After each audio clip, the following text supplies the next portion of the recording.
Make America Great Again? It's the anti-social contract and thus anti-American stale-fart rehash from the 1980s rallying cry that launched cringeworthy red hats and even more awkward family dinners. But if you've ever tried asking a diehard Maga cult lemming the two most obvious follow-up questions, when exactly was America great? And when did it stop being great? One will notice a curious thing. Suddenly the room gets real quiet or loud, but definitely not historically accurate. Because here's the thing. The timeline is mysterious, contradictory, and shaped more by vibes than facts. The answer is never 100% clear, but it always smells faintly of lead paint, coal dust, and garment sweatshops for the ladies, or meatpacking plants with zero health codes for the fellas. When pressed, a typical dominionist end times death cult nested in MAGA cult member or low-info slep cult adjacent enthusiast might mumble something about the 1950s, the time they peaked during or are too young to have experience but are sure was way better because they saw a Chevrolet commercial from that area once featuring a guy with a tucked-in plaid shirt and big belt buckle. A few might say the 1980s. When men were apparently men, women had beehive hair and wore shoulder pads, and Crypt Keeper Thatcher and a literal actor taught America how to golden shower via pretending that wealth trickles down. But ask for specifics and suddenly you're in the twilight zone of selective amnesia. When did America stop being great? Again, answers vary. Some say 2008 when the White House went half black. Others say 2020 because of COVID, masks, and lattes.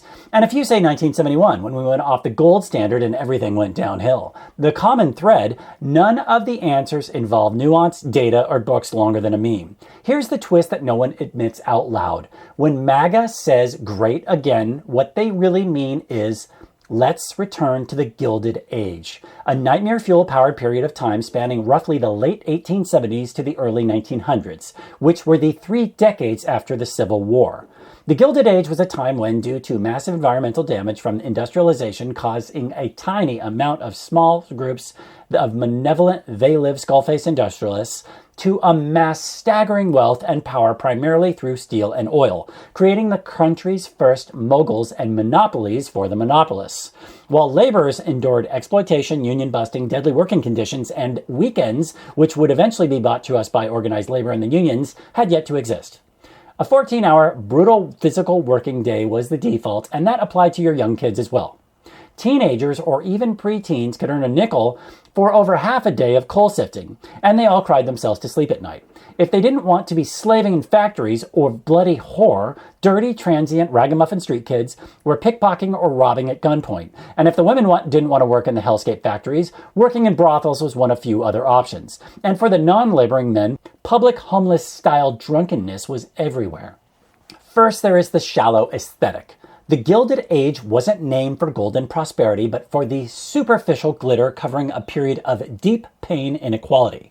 Trumpelstiltskin's brand, which is classless, trashy rich, has always reveled in tacky gold, gilded walls, gold-plated toilets, and skyscrapers bearing his egomaniacal name in giant boastful letters. This celebration of ostentatious wealth mirrors the extravagant displays of past ultra-monarchists, as well as industrial barons whose industries resulted in cities being hidden under dark clouds via thousands of coal smokestacks. There was little to no middle class, just a slave class that lived in tenement housing, if lucky, or shanty sheds, while dying of dysentery, while a couple dozen oligarchs had Versailles-style mega mansions. It was a psychopath's wet dream which destroyed rural egalitarianism, not to mention a massive decline in moral values, not to mention its redlining of a spiritual decline. From decades of doing cocaine and Adderall and thus having fecal incontinence and thus wearing adult diapers, Gassy Gatsby and any Nazgul like him don't directly invoke the Gilded Age in speeches, but channel its spirit wanting to return America to this awful period, which they deem was returning a nation to its former glory. Valorizing morbid wealth, undermining people, and blurring the line between business and government. Just as Gilded Age tycoons turn politics into an extension of their empires, in a modern sense, they turn the White House into a symbol of celebrity grifting. In this same modern sense, the Gilded Gaslighter didn't just echo Gilded Age aesthetics, he tried to revive its political economy, where power is concentrated and wealth is seen as a sign of virtue rather than something to be balanced against social responsibility. From his classless penthouse to his admiration of moguls like Andrew Carnegie and John D. Rockefeller, Velveeta Voldemort embodies many of the values that the sociopathic, compassionless late 19th century elite from this time who could care less about the suffering of the country's people. Much like Gilded Age tycoons who called in private militias to crush strikes, i.e. the Homestead Strike or the Pullman Strike, the Lord of Lies positioned organized labor as an obstacle to freedom and economic efficiency. His skill lay in repackaging elite interests in populist language. Just as Gilded Age magnates often posed as captains of industry, apparently lifting America to greatness, the Maga Maharaja always framed their corporate tax cuts and deregulation for business owners and executives as victories for the little guy. And far too many red coat diaper suckers whose wages remain stagnant gobble it all up. In reality, at the time of this writing, oligarchic wealth soars to record heights, while wealth inequality deepens again to record heights. And the structural concern of working class people, stagnant wages, lack of affordable healthcare, insecure jobs go largely unaddressed again. In many ways, MAGAism is less a break from American history than a return to a deep problematic tradition. One where power is gilded, not shared, and where the worker is celebrated at rallies but abandoned in policy. It's not about real prosperity for 99.9% of people, and I've been saying that my whole political life in this country. It's about idolizing a cartoonish version of power and order, where criminal robber barons called commodores ran the show and everyone else knew their place, which was usually at the bottom of a mine.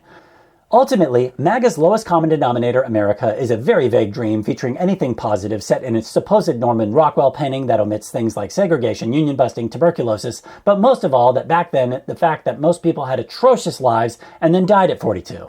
So next time someone wears, writes, or says, "Make America great again," ask, when exactly was that? Then sit back, pop some popcorn, and watch as they reverse engineer a golden but really gilded age out of coal dust and bootstraps.